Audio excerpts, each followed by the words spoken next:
예, 본문으로 구원과 보상 제목으로 함께 하나님 말씀을 함께 나누겠습니다. 성경에 나타난 인물들도 그렇고 우리 성도들도 그렇고 또 많은 신앙생활하는 교회 다니는 사람들이 이 구원에 대하여 또 구원받은 이후에 보상에 대하여 상당한 관심이 있고 또 여러 가지 설왕설래될 만한 그런 어려운 문제들이 있습니다. 대개는 그런 것이죠. 예수를 믿으면 구원을 받습니다. 그리고 그 이후에 어떻게 충성하느냐에 따라서 천국에서 상의 차별이 있습니다. 예수 믿고 구원을 받는 것은 전적인 하나님의 은혜지만 천국에서 상급의 차이는 개인적인 책임입니다. 그래서 우리가 구원받은 후에 얼마나 하나님 백성답게 살았느냐에 따라서 천국에서 우리의 상이 차별이 있을 것이다. 이렇게 대부분 생각을 합니다. 그 차별이라고 하는 것은 지극히 이 세상에서 우리가 이 몸을 가지고 살아갈 때에 느끼는 세상적인 가치와 물질적인 기준과 가치에 따른 차별이죠. 지금 많은 차별이 있잖아요. 그렇죠? 차별이 있습니다. 회사에서 봉급 차이도 있고 또 여자들이 키가 크고 작으냐에 따라서 남자들이 보는 그 차이가 있습니다. 창수 이제 그런 거 있지. 네, 차이가 있어. 또 몸이 뚱뚱한 사람과 몸이 그냥 초콜릿 복근을 가지고 있는 사람을 보는 차이가 있습니다. 차이가. 많이 배운 사람과 적게 배운 사람을 차별하죠. 높은 위치에 있는 사람과 낮은 위치에 있는 사람을 차별합니다. 돈 많은 사람을 우리는 잘 산다 이렇게 이야기하고 돈이 없고 가난한 사람을 못 산다 이렇게 아예 그냥 점수를 매겨버려요. 못 산다. 못 사는 것과 잘 사는 것 좀 차이가 있죠. 부자라도 못 사는 사람이 있고 가난해도 잘 사는 사람이 있습니다. 돈 많은 사람은 그냥 부자고 돈 없는 사람은 그냥 가난한 사람입니다. 물질적으로. 그런 차이만 있죠. 그러니까 이 세상에서 우리가 몸을 가지고 살아가고 있기 때문에 수많은 차별이 있습니다. 어떤 사람은 거기에서 혜택을 누리고 어떤 사람은 그런 기준에 의해서 굉장히 그 모멸감과 수치를 느끼는 경우도 있습니다. 그런데 이러한 세속적이고 물질적인 가치관을 가지고 구원받은 이후에 내가 얼마나 잘 사느냐에 따라서 천국에서도 그런 차이가 있어야 된다 주장하는 사람도 있고 그런 차이가 있는 것이 마땅하다 생각하는 사람도 있습니다. 또 어떤 성경 구절을 들어서까지 봐라 여기 그런 것이 있지 않느냐 이렇게 생각하는 사람도 있습니다. 과연 그럴까? 과연 그럴까? 물어봐야 됩니다.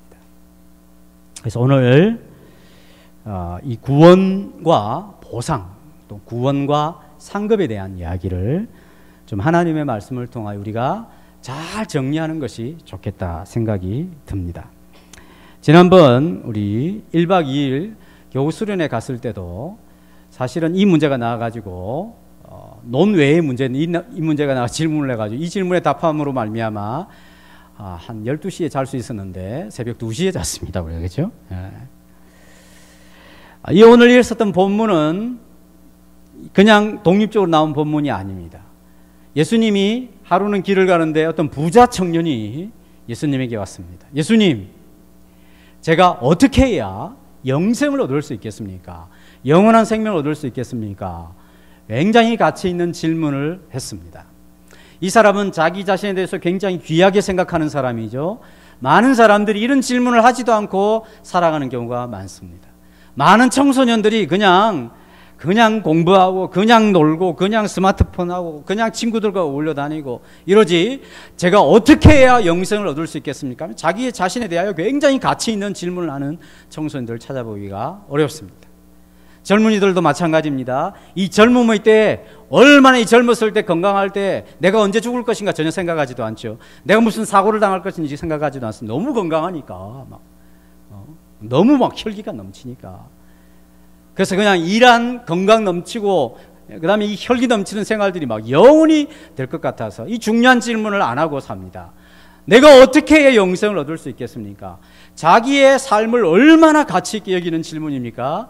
내가 어떻게 해야 영생을 얻을 수 있습니까? 예수님께 질문을 했어요. 예수님 뭐라고 대답하냐면 네가 하나님의 계명을 알 것인데 하나님의 계명을 잘 지키라, 그런 거예요. 이 청년이 다시 질문합니다. 그러면 하나님의 계명이 여러 가지가 있는데 그 중에 어느 계명을 지켜야 합니까? 그래, 살인하지 말라, 간음하지 말라, 도적질하지 말라, 거짓 증거하지 말라, 부모를 공경해라, 내 이웃을 내 몸과 같이 사랑하라, 이 말씀을 지키라, 그런 거예요. 그러니까 이 청년이 듣고 있다가 바로 대답했습니다. 제가 그 모든 것을 어렸을 때부터 다 지켰습니다. 그런데 이 청년의 마음속에 문제가 있는 거예요. 솔직하죠, 이 청년이. 다 지켰습니다 하면 저분이 말씀하시면 내가 영생을 가져야 된다고 가졌다고 하는 확신이 있어야 되는데 마음속에 확신이 없는 거예요. 그래서 다시 질문합니다. 제가 뭐가 부족합니까? 질문하죠. 내 안에 아직 구원에 대한 확신이 없습니다. 제가 무엇이 부족합니까? 이 율법들을 지켰는데. 그때 예수님이 그 청년을 사랑해서 다시 질문하죠. 네가 가지고 있는 소유를 다 팔아 가난한 사람들에게 나눠주고 그 다음에 나를 쫓아오너라. 그러시는 거예요. 그래서 이 청년이 굉장히 근심을 하고 갔다 그랬어요.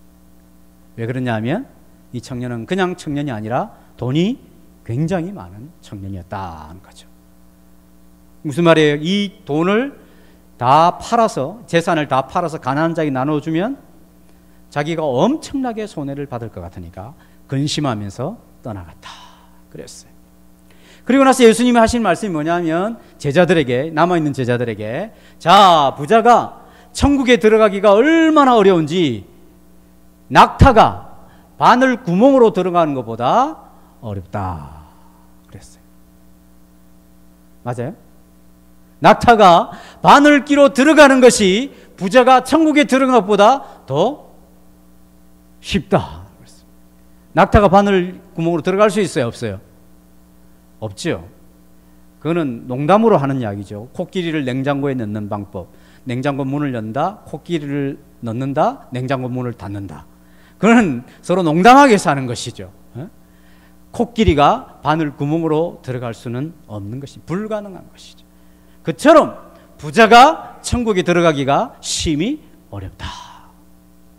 이 이야기를 듣던 베드로가 막 그냥 기절할 뻔했어요. 왜냐하면 이 청년이 어릴 때부터 하나님의 계명을 잘 지키고 있었는데, 또 부자는 하나님의 복을 받아가 이렇게 부자가 되었다고 생각하는데, 이런 청년이 천국에 못 들어가면 도대체 누가 천국에 들어갈 수 있겠는가? 주님, 누가 천국에 들어갈 수 있습니까? 그러니까 예수님이 하신 말씀이 사람으로서는 불가능하지만 하나님으로서는 하실 수가 있다. 사람이 결심하고 사람이 뜻을 정해서는 할 수는 없는 일이지만 하나님이 은혜를 주시면 부자도 천국에 능히 들어갈 수가 있다. 삭개오 같은 부자가 다 팔고 가난한 사람 나눠주고 하나님 백성이 되지 않습니까? 그러니까 베드로가 뭐라고 했냐면 됐다 싶은 거죠. 주님, 우리는 주님을 따르기 위해서 집도 팔고 배도 팔고 부모도 다 버리고 지금 주님을 따랐습니다. 다 버리고 따랐습니다. 그럼 우리가 무엇을 얻을 수 있겠습니까? 이렇게 질문을 했습니다. 제가 저것만 이야기하니까 여러분 답답하죠? 예, 마태복음 19장 28절 29절 19장 28절 29절 같이 읽겠습니다. 시작. 예수께서 이르시되 내가 진실로 너희에게 이르노니 세상이 새롭게 되어 인자가 자기 영광의 보좌에 앉을 때에 나를 따르는 너희도 12보좌에 앉아 이스라엘 12지파를 심판하리라. 또 내 이름을 위하여 집이나 형제나 자매나 부모나 자식이나 전투를 벌인 자마다 여러 배를 받고 또 영생을 상속하리라. 많이 받게 될 것이라. 많이 받게 될 것이라. 그러나 30절에 먼저 된 자로서 나중되고 나중된 자로서 먼저 될 자가 많다. 주님이 이렇게 말씀을 하시죠. 그리고 오늘 읽었던 20장 16절에 이와 같이 나중된 자로서 먼저 되고 먼저 된 자로서 나중된 자가 있을 것이다. 주님이 결론적으로 말씀을 하십니다. 20장 1절은 우리나라 성경에 빠져있지만 왜냐하면이라고 하는 말이 있습니다. 원래 왜냐하면 천국은 이러이러하기 때문이다. 이렇게 설명을 하는 것입니다. 이제 예수님께서 이 질문을 받고 제자들에게 하신 대답을 통하여 이 천국에 있는 천국이라고 하는 것이 도대체 뭔가, 구원받는다는 것은 무엇이고 구원받은 이후에 상급이라고 하는 것은 무엇인가 하는 것을 설명해 주기 위하여 포도원 품꾼 비유를 들고 있습니다. 먼저 천국은 마치 천국은 뭐뭐와 같다 그러죠. 천국은 뭐뭐와 같다. 저 친구는 학자 같다. 이 말은 무슨 말이에요? 저 친구는 공부를 잘한다 못한다? 잘한다 이 말이죠. 천국은 마치 뭐뭐와 같다 이렇게 표현을 합니다. 천국의 특징은 20장 1절에 보면 마치 품꾼을 얻어 포도원에 들여보내려고 이른 아침에 나간 무엇과 같다고요? 집주인과 같다. 천국은 무엇과 같다? 집주인과 같다. 천국은 어떤 장소다? 아니요. 천국은 무슨 금으로 도배된 그런 곳이다? 그런 게 아니고 천국은 집주인과 같다. 천국은 누구와 관계가 있어요? 한 사람의 인격과 관련이 있는 것이죠. 아, 천국은 한 인격자에게 달려 있는 것이구나 하는 것을 알 수 있습니다. 그러니까 무엇을 알아야 돼요? 천국을 잘 배우기 위해서는 한 분을 알아야 돼요. 한 분을. 천국의 삶에 대하여 알기 위해서는 뭘 알아야 돼요? 한 분에 대해서 알아야 되는 거예요. 교통질서 알고 뭐 법규 알고 이런 것이 아니라 그 한 분이 누구신가, 그분이 어떤 성향을 가지고 있는가, 어떤 인격을 가지고 있는가, 이것을 잘 알아야 된다는 것입니다. 그런데 이 인격자의 모습이 세상 기준과는 너무나 다른 것이에요. 세상에 있는 어떤 인생과는 너무나 다른 분이기 때문에 잘 배워야 된다. 정신 똑바로 차리고 잘 배워야 우리가 천국에 대하여 잘 배울 수 있다 하는 것입니다. 이 한 주인과 집주인과 같은데 이 집주인이 어느 날 아침 이른 시간에 나갔다 그랬습니다. 유대인에게 이른 시간이란 해 뜨는 시간이에요. 그때는 아침 6시입니다. 이 사람들은 아침 6시에서 저녁 해 지는 시간 6시를 하루로 생각을 하는 것이죠. 아침 6시에 나갔어요. 6시에 나가서 아마 사람을 불렀는데 한 데나리온의 싹을 주겠다. 그러니까 그 당시에 노동자가 하루 임금으로 받을 수 있는 돈 한 데나리온, 5만 원 또는 10만 원, 5만 원에서 한 10만 원 정도 되겠죠. 그런 돈을 주겠다 하고 이제 아침 6시에 일꾼으로 고용을 했어요. 그 다음 3시간 간격으로 나갑니다. 여기 나오는 시간에다가 6을 더하면 우리나라 시간이에요. 그 다음 아침 6시에 나갔다. 그 다음에 아침 9시, 아침 12시, 그 다음에 오후 3시 이렇게 나갔어요. 나갔는데 이 사람들에게는 한 데나리온 이렇게 이야기하지 않고 네가 일한 만큼 상당하게 주리라. 얼마인지 모르겠지만 어쨌든 준다 그랬어요. 그리고 또 몇 시에 나가냐면 오후 3시에도 나갔어요. 오후 3시에도. 그 여전히 장태 일을 안 하고 일거리가 없어가지고 빈둥빈둥 놀고 있는 사람이 있어요. 그래서 불러서 다시 포도원 품꾼으로 사용을 했습니다. 심지어 몇 시에 또 나갔죠? 11시니까 오후 5시, 오후 5시. 이제 몇 시간만 일하면 마쳐요? 1시간만, 6시까지 일해야 되니까 1시간만 일하면 마치는데 오후 5시에도 나가보니까 시장에 아직도 일을 못하고 있는 사람이 있어요. 그래서 불렀어요. 왜 있느냐? 저를 써줄 사람이 없습니다. 그래? 데려와서 이제 일을 시켰어요. 1시간 일하고 이제 6시가 딱 되어서 일이 마쳤습니다. 근데 이 주인이 먼저 온 순서대로 품삯을 주는 게 아니라 이 주인이 어떤 의도를 가지고 거꾸로 오는 순서대로 품삯을 주는 거예요. 누구 먼저 일했을까요? 몇 시에 온 사람? 오후 5시. 몇 시간 일했어요? 1시간 일했어요. 1시간. 1시간 일했으니까 시급 얼마? 4,980원? 시급? 한 5,000원 받아야 돼요. 5,000원. 그런데 주인이 딱 보니까 전부 다 이제 일꾼들이 하루 종일 일하는 일꾼들이 이렇게 쳐다보니 얼마 전에 보니까 한 데나리온을 탁 주는 거예요. 만약 10만 원 줬다 합시다. 10만 원을 탁 주는 거예요. 그러니까 먼저 아침 6시부터 일한 사람이 어떻게 생각을 했겠습니까? 세상에 우리가 12시간 일을 했는데 1시간, 우리보다 12분의 1 일한 사람이 한 데나리온 받았으니까 우리는 얼마 받겠다 생각한 거예요? 12데나리온을 받겠구나, 이렇게 생각을 한 것이죠. 할 수 있었겠죠? 아니면 12분의 1 데나리온을 줬더라면 이 사람들이 우리는 한 데나리온 받겠네, 이렇게 생각했겠죠. 그런데 탁탁 주는데 전부 다 한 데나리온씩을 주는 거야. 오전 9시에 오는 사람들, 저럴 수가 있나? 근데 이제 드디어 이른 아침 6시에 온 사람 받을 순서가 됐어요. 딱 보니까 한 데나리온을 주는 거예요. 고마웠을까요? 기분 나빴을까요? 기분 엄청 나쁘죠. 엄청 나쁘죠. 막. 그렇게 기분 나쁠 수가 없어요. 그래서 막 이만큼 나와가지고 뭐라고 합니까? 원망을 하고, 집주인을 원망하고. 뭐라고 합니까? 우리가 하루 종일 일한 우리와 저 1시간밖에 일한 사람하고 어떻게 똑같이 대우할 수 있느냐? 우리는 그냥 온종일 막 더위에 이 포도원에서 일한다고 막 땀 뻘뻘 흘리고 막 죽을 둥 살둥 일을 했는데 오후 5시면 좀 서늘하죠. 해 기운이 없잖아요. 서늘할 때 와가지고 1시간 별로 땀도 안 흘리고 일한 저 사람들 우리를 똑같이 취급할 수 있는, 어찌 당신 그럴 수 있느냐고 막 따졌어요. 따질만 하죠. 그죠? 요즘같이 이렇게 낮 기온이 막 30도, 32도 이런 데서 막 불볕 더위에서 막 열심히 일한 사람이 있는가 하는 반면에는 또 수시간 동안 막 이제 막 해가 다 기울고 제법 선선한 바람이 불고 근데 1시간밖에 일한 사람하고 똑같이 대우를 할 때 기분은 억수로 나쁘죠. 막 원망을 했어요. 그때 주인이 뭐라고 하냐면 이렇게 이야기하죠. 내가 너희들에게 어떻게 약속을 했느냐? 얼마를 주기로 약속했죠? 아침 6시에 온 사람한테 한 데나리온. 한 데나리온 약속했지 않느냐? 그 네가 한 데나리온 받기로 하고 하루 종일 일해서 한 데나리온 받았는데 왜 나한테 원망하느냐? 또 이 사람들한테 한 데나리온을 주고자 하는 것은 내 뜻이다.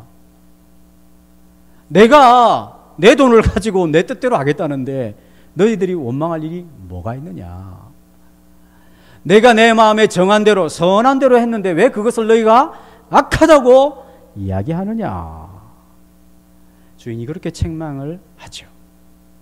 그리고 뭐라고 하냐면 예수님 결론적으로 이와 같이 나중된 자로서 먼저 되고 먼저 된 자로서 나중될 자가 나중되리라, 그렇게 이야기하죠. 먼저 된 자가 나중되고 나중된 자가 먼저 되리라, 결론적으로 이야기를 하시죠. 이것이 오늘 읽었던 본문의 말씀입니다. 자, 천국은 무엇과 같다고요? 집주인과 같은 거예요. 집주인과. 천국은 한 분의 인격과 같은 거예요. 그 집주인이 누구인가를 잘 알아요. 그분이 어떤 분인가를 잘 알아야 되죠. 자, 이 일꾼들이 자기들이 지원하고 자기들의 뜻에 의해서 자기들이 똑똑하고 자기들이 탁월해서 그 포도원에 일하게 된 것이 아니죠. 어떻게 일하게 되었습니까? 집주인이 놀랍게도 종들을 보낸 것이 아니라 자기가 직접 나가서 이른 아침에 오전 9시에 낮 12시에 오후 3시에 오후 5시에 일을 마칠 그 즈음에 필요한 품꾼들을 직접 불러서 그 포도원에서 일하게 하더라 하는 것입니다. 이 천국의 주인은 직접 나와서 필요한 사람들을 부르시는 주인이시다 하는 것을 알 수 있는 것이죠. 이것과 반대되는 우리나라 속담은 지성이면 감천이다 하는 것이죠. 지성이면 감천이다. 이것이 우리나라 속담이지만 이것이 이 세상에 있는 모든 종교의 공통점입니다. 지성이면 감천이죠. 자기가 온 성의를 이 땅에서 다 표현하면 하늘이 감동을 먹고 자기에게 어떤 보상을 해줄 것이라 생각을 하는 것이죠. 그래서 항상 아침에 몸을 그 추운 겨울이라도 뭘로 목욕을 하죠? 뜨거운 물로 안 하죠. 찬물로 목욕을 탁 하고, 그 다음에 어떤 색깔의 옷을 입어요? 다른 색 입으면 안 돼, 절대로. 흰색을 입고, 그 다음에 사람들이 지나다니면 부정타니까 이른 새벽에, 그리고 물은 어떤 물? 무슨 물이라 그러죠? 정한수 깨끗한 물. 그래서 이제 비나이다 하는 것이죠. 그러면 하늘이 감동을 물을 것이라 생각하죠. 그럼 오늘 성경에 보니까 하나님은 그런 하나님이 아니라 죄인을 찾아오시는 하나님, 죄인을 찾아오시는 집주인된, 천국의 주인된 하나님께서 자기가 필요한 사람들을 찾아오시는 하나님이시다. 그래서 기독교는 계시의 종교라, 하나님이 자기를 이렇게 보여주시는 종교라, 그런 것입니다. 하나님 직접 찾아오시는데, 그러면 우리에게 막 직접 제기야 이렇게 찾아오시는 것이 아니라, 어떤 경우는 어떤 어려움과 고난과 내 사업이 실패한다든지 친구들 간의 관계가 좀 먹먹해진다든지, 또는 주변에 먼저 예수 믿는 사람들을 통해서 교회 가자, 예수 믿자, 이렇게 한다든지, 그렇게 해서 하나님이 하나님의 사람들을 통해서 우리를 찾아오시는 분이시다 하는 것입니다. 자, 그렇게 은혜로 부르신다는, 은혜로. 이 사람들은 주인이 불러주지 않으면 절대 포도원의 일꾼으로 사용될 수가 없습니다. 주인이 불러준다고 하는 것은 일거리가 없는데 이제 일을 제공해주고 급료도 주는 것이기 때문에 그것은 얼마나 감사한 일이겠어요. 굉장히 고마운 일이죠. 은혜로 부르는 것입니다. 철저하게 은혜로 부르는 것입니다. 약간의 차이가 있어요. 무슨 차이입니까? 무슨 차이만 있어요? 급료의 차이? 아니죠. 무슨 차이? 시간의 차이, 부른 차이. 이른 아침에 부른 사람이 있고 오후 3시에 부른 사람도 있고 그 다음에 오후 5시에 부르는 시간적인 차이만 있을 뿐, 모두가 다 공통점은 주인이 은혜로 부른다는 거예요. 은혜로. 주인이 나갔을 때 수능 점수 합해가지고 280점 이상 그렇게 부르지 않는 거예요. 1등급 이상 이런 거 부르는 거 아니고 그냥 부르는 거예요. 주인이 너 일 안 하고 있네, 가자, 너 가자 이렇게 부르는 거예요. 무슨 차이만 있어요? 시간적인 차이만 있는 것이죠. 우리도 그렇게 부름을 받죠. 어떤 사람은 일찍 부름을 받아요. 모태신앙, 못된 신앙들 있죠. 모태신앙. 엄마 뱃속에서부터 나 교회 다녔어요, 그러면서 제거 이런 못된 신앙들 있잖아요.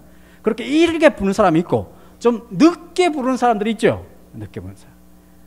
우리 정필대 어머니 같이 아주 정정하시지만 육체 나이는 60이잖아요. 육체 나이 60인데 연세는 벌써 86세죠. 86세. 늦게 하나님이 부르시는 경우도 있죠. 또 저같이 고등학교 1학년 때 하나님이 부르시는 경우가 있고, 또 우리 청년들처럼 20대 초반에 하나님이 부르시는 경우가 있어요. 시간적인 차이만 있을 뿐 하나님이 다 뭘로 불러요? 은혜로 부르죠. 은혜로. 이 세상 기준이나 차별화된 어떤 가치를 가지고 부르는 것이 아니라 은혜로 부르는 것입니다. 은혜로. 아무 자격이 없지만 그냥 하나님의 특별한 은혜와 호의로 부르는 것이죠. 성경에는 우리를, 아담을 지으실 때, 즉 하나님이 우리를 만드실 때 재료가 뭐라 그랬어요? 재료? 뭐로? 흙으로 만들었다. 흙으로. 근데 원래 성경에는 더스트예요. 더스트가 뭐죠? 먼지로. 불면 그냥 쑥 사라지는 먼지로 하나님이 우리를 만드셔서 사람의 모양을 만드셨어요. 자, 만들어놨어요. 살아있어요. 움직이지도 않아요. 움직이지도 않아요. 하나님 어떻게 하셨죠? 그 코에 하나님의 생명의 기운을 불어넣으시자 살아있는 living being, 살아있는 존재가 되었다. 살아있는 존재가. 흙이 딱 만드는데 내가 살아있는 존재가 돼야지. 살아있는 존재가 돼야지. 조금만 더 참으면 내가 살아있는 존재가 될 것이다. 이렇게 된 것이 아니라 하나님이 하나님의 기운을 불어넣자 살아있는 존재가 되었다. 흙은 능력이 있어요? 무능력해요? 무능력하죠. 아무 쓸모도 없죠. 근데 하나님이 하나님의 생명의 기운을 불어넣자 살아있는 존재가 된 거예요.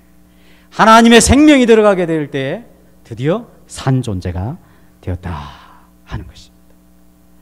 그러니까 하나님이 원래 우리를 지으셨을 때부터 하나님은 우리에게 하나님의 생명을 불어넣게 되었을 때 우리가 하나님의 자녀가 되고 하나님의 백성이 되도록 그렇게 지었어요. 그렇게 설계를 하셨어요. 천국은 마치 집주인과 같은데 이 집주인은 일꾼들을 부를 때 세상적인 가치로 부르는 것이 아니라 자기가 원하는 사람을 은혜로 부르는 것이죠.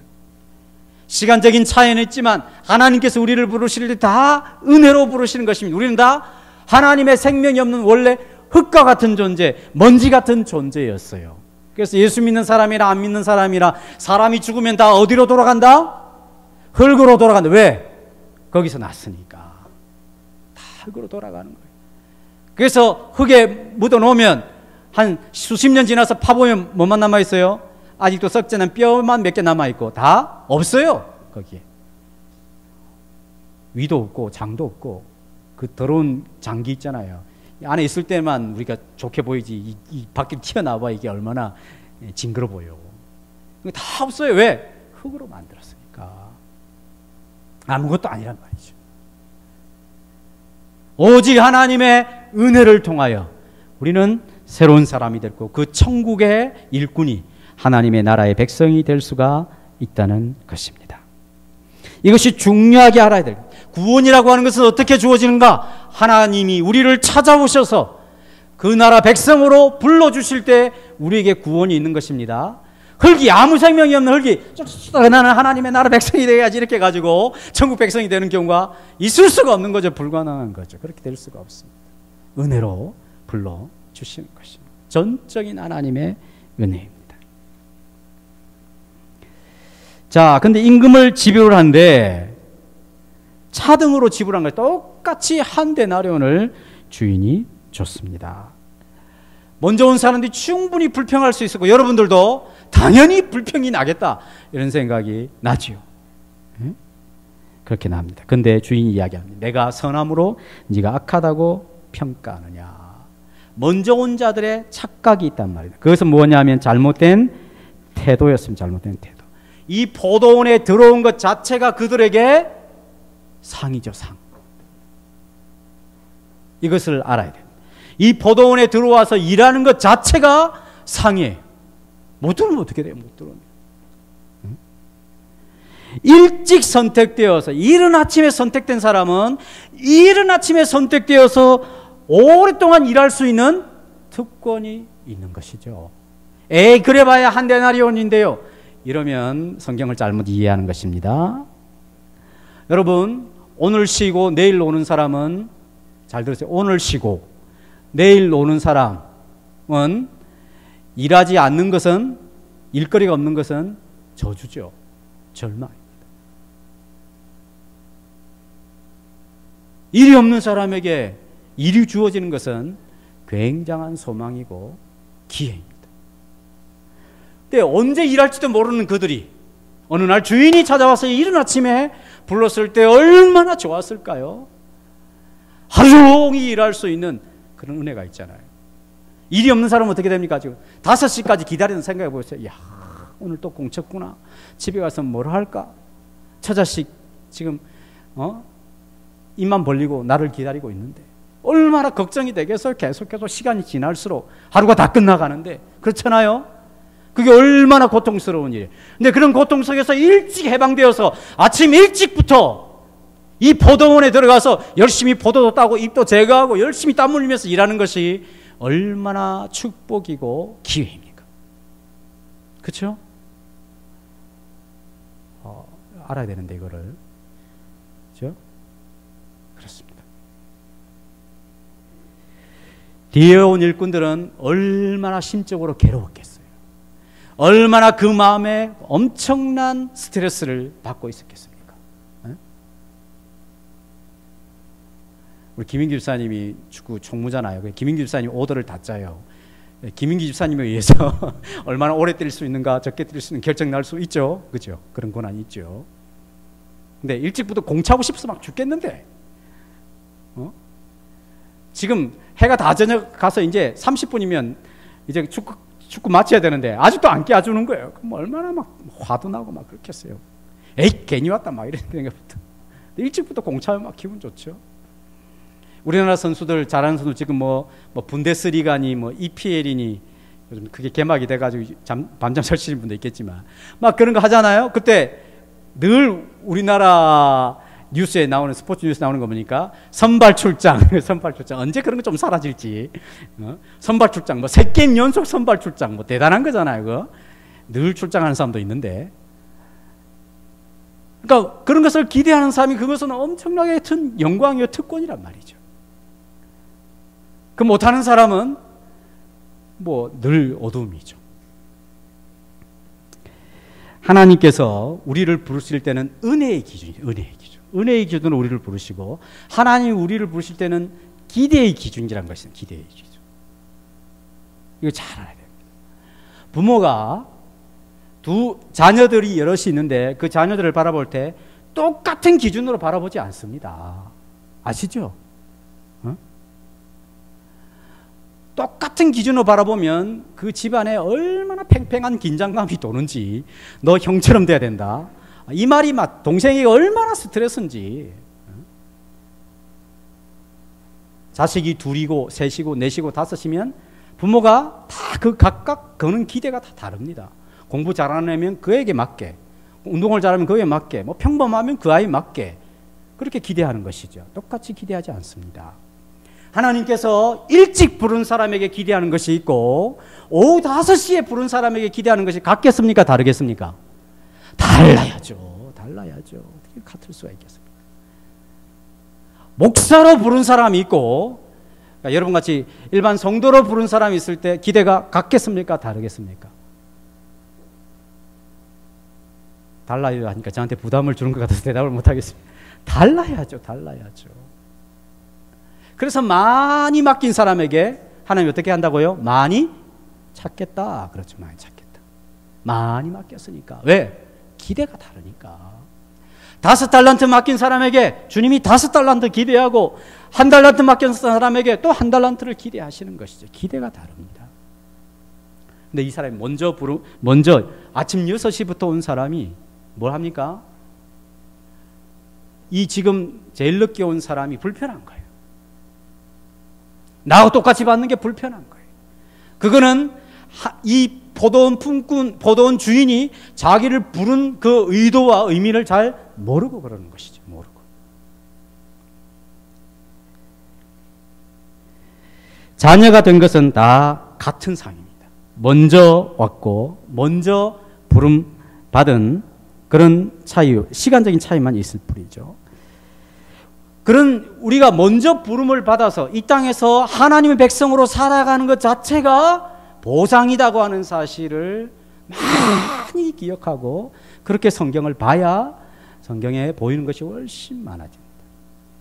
내가 이 땅에서 구원받고 많이 충성했으니까 저 하늘 날아가서 다른 사람보다 엄청나게 많을 받을 것이다, 이런 물질주의적이고 세속적인 관념을 가져서는 안 되는 것입니다.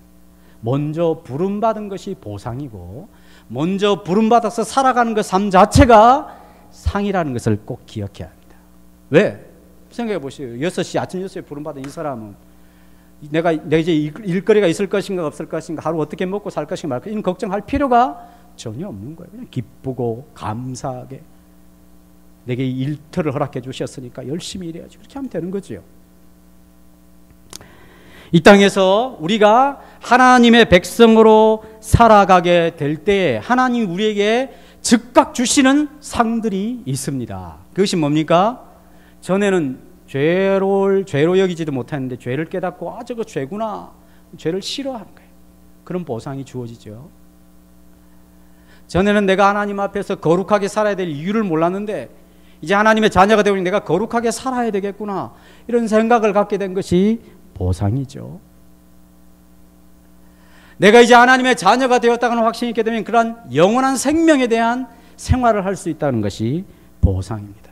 정직하게 살고 온유한 마음으로 살고 진실하게 생활하며 이 땅에서 인내하며 살아가는 그 삶 자체가 우리에게 복이죠. 왜?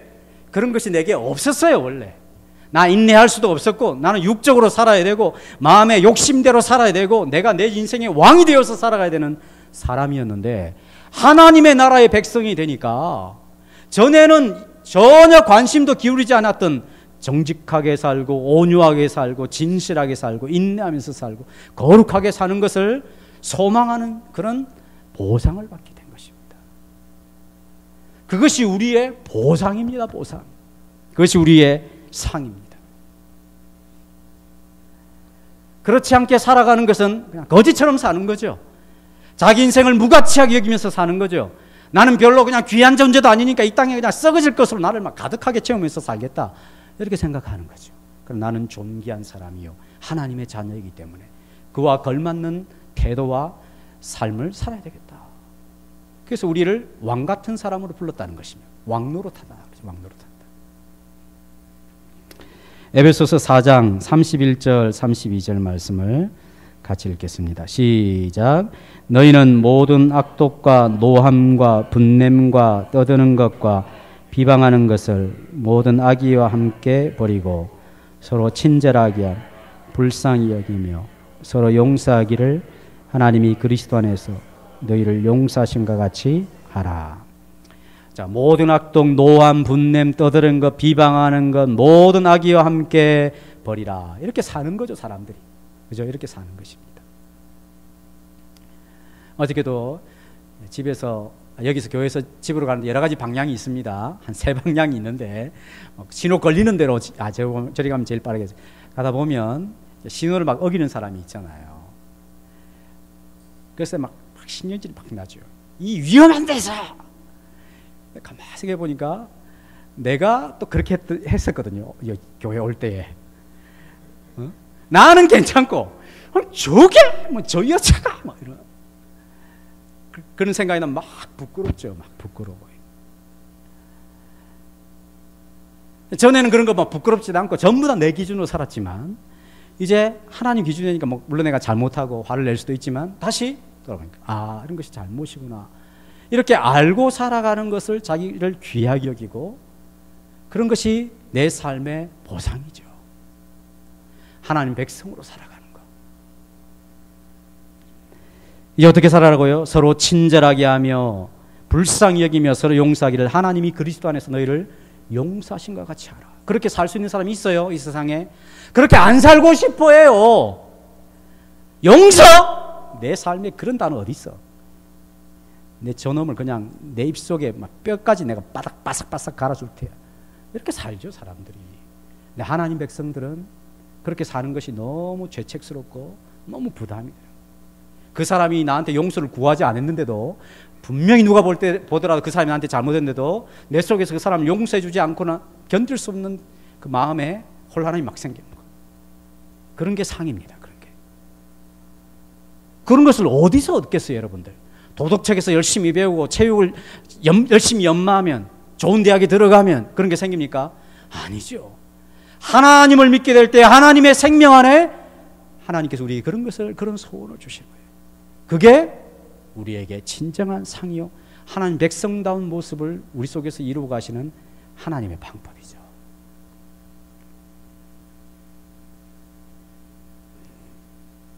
축구를 해도 잘 열심히 해가 이겼는데도 막 상대편이 너무 힘들어하니까 막 불편하는 마음이 있어야지.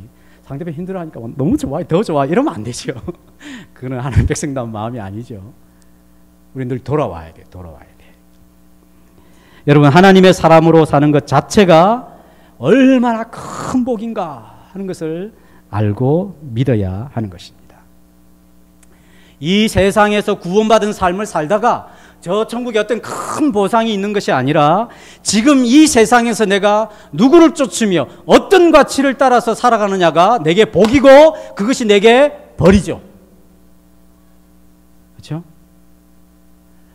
내가 빛을 좋아하고 빛을 추구하는 삶을 사는 것 자체가 복이고, 그렇게 살아가는 인생이 존귀하고, 그렇게 살아가는 삶의 결과가 얼마나 아름답겠습니까? 생명의 빛이신 예수께서 자신의 생명을 희생하여 우리에게 빛의 자녀를 허락해 주셨는데, 빛의 자녀이면서도 어두움의 것들을 좋아하고 그것을 추구하면서 살아가는 것 자체가 벌이죠. 나중에 벌 안 줘도 돼요. 충분히 벌 받아요. 그게 벌이죠. 하면서 막 고통스러워하고, 예수 믿는 게 이렇게 힘든 것인가, 예수 믿는 게 이렇게 왜 고달픈 것인가, 그게 벌이죠. 그 아픔을 느끼고.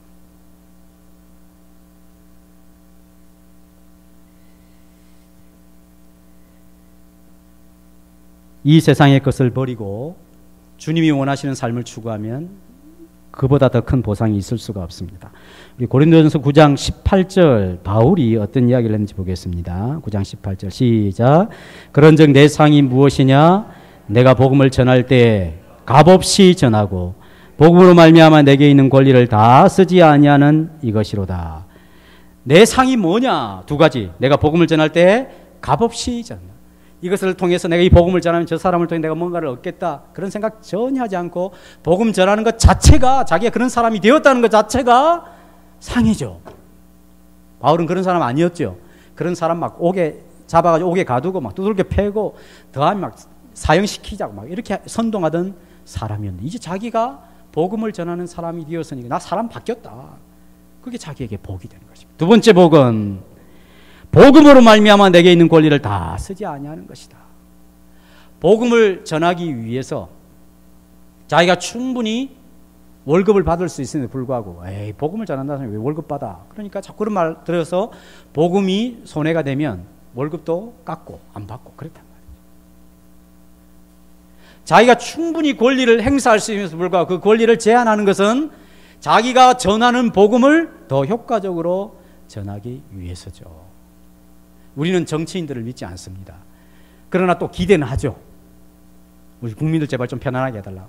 기대는 하지만 또 믿지는 않습니다. 왜 그렇습니까? 정치인들이 자기 권리를 제한을 하지 않는 거거든요. 자기 권리가 100이면 50만 제한해도 50 가지고도 충분히 살 수 있습니까? 없습니까? 우리 평민들보다 훨씬 잘 살죠. 만약에 50만 제한하고 그 50을 가지고 정말 국민들을 위한다면 처음부터 정치인들을 다르게 보겠죠. 바울이 그런 이야기합니다. 자기가 뭐 특별한 권리가 있는 것은 아니지만 자기의 권리를 제한하는 것은 자기가 전하는 복음을 효과적으로 전하기 위해서 그런 것이죠. 그것이 자기에게 상이라. 우리에게 적용하면 무엇입니까? 우리가 이 땅에서 예수 믿는 사람으로 살아가는 것 자체가 상이죠. 왜? 전에는 그런 사람 아니었으니까. 또 예수 믿는 사람답게 살고자 하는 그 인내함과 용서해주고 친절하게 대하고 사랑을 베풀고 이렇게 살아가는 것 자체가 우리 권리를 제한하면서 그것이 우리에게 상이라는 것입니다. 하나님이 원하시는 것은 우리가 이 땅에서 살아갈 때 구원받은 백성으로서 우리 안에 하나님의 성품이 자꾸 자라기를 원하시는 것이 하나님이 우리를 구원하신 목적이라고 할 수가 있습니다. 이스라엘이 애굽에서 탈출을 했습니다. 60만 명 장정이 이 광야에서 다 죽죠. 그리고 다시 2세대가 태어났는데 몇만 명입니까? 또 거의 60만 명. 이 사람들이 가나안 땅에 들어갔습니다. 그럼 광야에서는 뭐 하는 것입니까? 구원받은 이스라엘 백성 광야에서 뭐 하는 거죠? 죽는 거죠. 죽는 거. 다 죽습니다. 그 60만 명 죽고 또 60만 명이 살죠. 즉 옛사람을 죽이고 새 사람이 되는 과정이 구원받아서 살아가는 하나님 백성의 삶이라 할 수 있습니다. 우리가 구원받았으면 하나님이 우리를 그냥 바로 영원하고 완전한 천국에 데려가시면 되는데 왜 이렇게 남겨두십니까? 시간의 제한을 받고 공간의 제한을 받고 사람들 때문에 힘들어하고 왜 그렇게 남겨두시죠? 우리 옛사람을 죽여야 되기 때문에. 그런 여정이 구원받은 이후의 여정입니다. 새 사람들이 새 사람.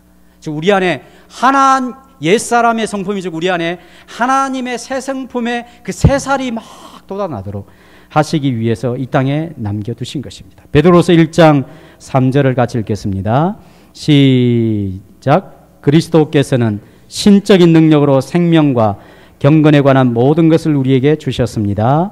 이것은 자신의 영광과 선으로서 우리를 부르신 분을 우리가 알게 될 때 얻어지는 것입니다. 자, 여기 보니까 예수님은 신적인 능력으로 생명과 경건에 관한 모든 것을 우리에게 주실 것이다. 주셨습니다. 이것은 자신의 영광과 선으로서 우리를 부르신 하나님을 알게 될 때 얻어지는 것입니다. 그러니까 다 줬어요. 다. 예수 안에 이루어진 모든 생명과 경건에 관한 모든 것을 우리에게 다 주셨대요. 주셨대요. 그래서 어려운 말로 영원이라고 하는 것이 영원. 영혼은 시간으로 측정할 수가 없죠. 과거, 현재, 미래, 시간적인 개념이죠. 시간적인 개념이 없는 것이 영혼이죠. 그러니까 과거, 현재, 미래 전체를 다 포함하는 것이 영혼입니다.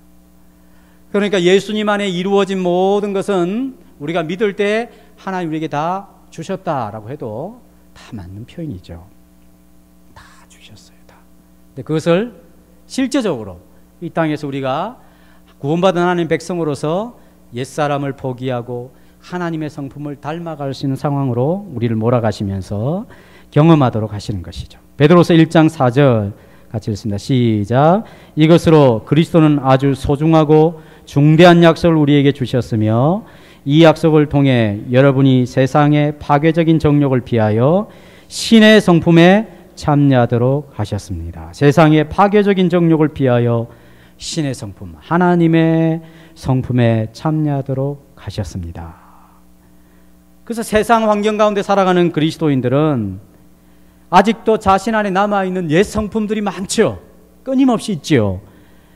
이것을 우리의 구원받은 생활을 통하여 하나님을 알아가고 그 하나님의 말씀을 통하여 성령의 도우심을 통하여 옛사람을 죽이고 하나님의 성품으로 채워가는 생활이 이 땅에서의 삶이라고 성경은 가르쳐주고 있습니다. 갈등하고 희생해야 되고 싸움이 일어날 수 있는 환경 속에서 인내하고 사랑하고 용납하고 용서해주는 그런 사람으로 하나님을 닮아가는 그런 과정이 예수 믿은 구원받은 이후의 삶의 과정이라고 할 수가 있습니다. 그렇지 않으면 먼저 되었는데도 제일 나중 꼬랑지 된 사람처럼 될 수가 있다는 것입니다. 베드로서 1장 5절에서 7절 같이 읽겠습니다. 시작. 그러므로 여러분은 최선을 다하여 여러분의 믿음의 선을, 선의 지식을, 지식의 절제를, 절제의 인내를, 인내의 경건을, 경건의 형제 우애를, 형제 우애에 사랑을 더하십시오. 은혜로 허락된 기회를 가지고 이런 하나님의 성품을 쌓아가는 일에 최선을 다하라라고 성경은 가르쳐주고 있는 것입니다. 왜? 이것이 우리의 상이 될 것이기 때문이다. 상이 될 것이기 때문에. 그렇기 때문에 우리는 이런 태도는 나는 저런 사람들과 종류가 달라. 이런 태도는 버려야 합니다. 본래부터 나는 다른 존재야 라고 생각하면 자기를 속이는 것과 같습니다. 이런 사람은 항상 타인에게 해를 끼치고 굉장히 부담을 주죠. 바리새인들처럼. 우린 다 흙이야, 먼지야.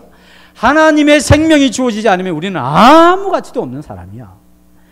천국의 집주인과 같은 그분이 우리를 불러주시지 않으면 우린 그냥 밖에서 논팽이야. 아무 쓸모없는 사람이야.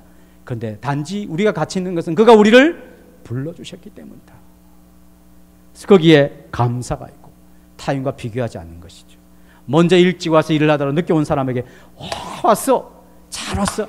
여기 오니까 너무너무 좋아. 걱정 없어. 우리 열심히 일합시다. 함께 더불어 겸손하게 사는 그런 자세가 필요하단 말이죠.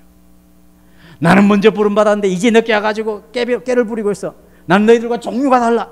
내가 몇 시에 부른 줄 알아? 6시야. 너 12시에 부름받았지. 그동안 뭐 했어? 이렇게 하면 안 되는 거야. 이렇게. 우린 그저 긍휼과 은혜를 하나님을 받은 사람인 줄 알아서 나중에 온 사람들을 배려할 수가 있어야 하는 것입니다. 그러면 우리가 하늘 천국에 대한 상급에 대하여 차별하는 그런 이해를 갖고 있을까요? 그것은 바로 잘못된 성경 이해에서 오는 것입니다. 자, 우리 고린도 신약성경 283페이지 찾아야 되겠습니다. 고린도전서 15장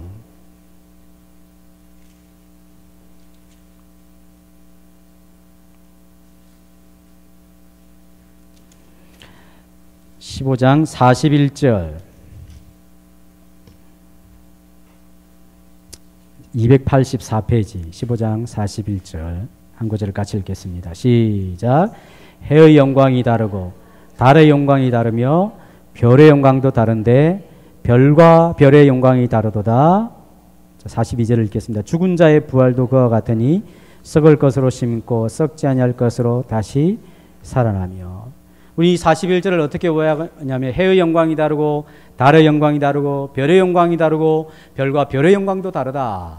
그래서 천국 가면 누구는 해 같은 영광, 누구는 달 같은 영광, 누구는 별 같은 영광이 다 있어서 차별이 있을 것이다. 이렇게 이 성경을 오해를 했습니다.